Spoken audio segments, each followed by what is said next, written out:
एक समय की बात है, हिमालय का एक रहस्यमयी जंगल के गहरे हिस्से में एक अद्भुत और रहस्यमयी संसार बसा हुआ था।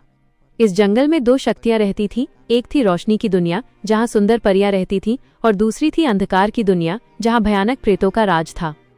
परियों की रानी रानी चंद्रिका अपने महल में चमकती हुई रोशनी के बीच रहती थी। उसके महल से निकलने वाली किरणें पूरे जंगल को जीवन और शांति देती थीं। पेड़ हरे भरे रहते, फूल हमेशा खिले रहते और हर तरफ सुकून था।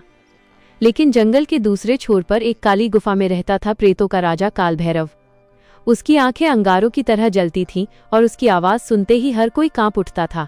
वो रोशनी से नफरत करता था और पूरे जंगल को अंधेरे में डुबो देना चाहता था। षड्यंत्र की शुरुआत। एक रात काल भैरव ने अपने प्रेतों को बुलाया और कहा, परियों की शक्ति उनके महल में छुपी है। अगर हम उस जादुई स्रोत को नष्ट कर दें तो ये जंगल हमेशा के लिए हमारा हो जाएगा। प्रेतों ने जोर से चीखते हुए हामी भरी। उसी रात उन्होंने एक भयानक योजना बनाई, एक ऐसा हमला जो पहले कभी नहीं हुआ था। पहली टक्कर। आधी रात को आसमान अचानक काला पड़ गया। तेज हवाएं चलने लगीं, पेड़ हिलने लगे और जंगल में डरावनी फुसफुसाहट गूंजने लगी। परियों को खतरे का एहसास हो गया। रानी चंद्रिका ने तुरंत अपनी सेना को तैयार किया। आज हमें अपने घर की रक्षा करनी है। जैसे ही प्रेतों की सेना महल के पास पहुंची, एक जोरदार टक्कर हुई। प्रेत काले धुएं के गोले बनाकर हमला कर रहे थे, जबकि परियां चमकती हुई रोशनी की तलवारों से उनका सामना कर रही थीं। जादुई युद्ध का विस्तार। लड़ाई धीरे धीरे और भयानक होती गई। आसमान में आग और बिजली टकरा रही थी। धरती कांप रही थी। पेड़ टूट रहे थे। कुछ प्रेत इतने शक्तिशाली थे कि वे हवा में उड़कर परियों को गिरा रहे थे।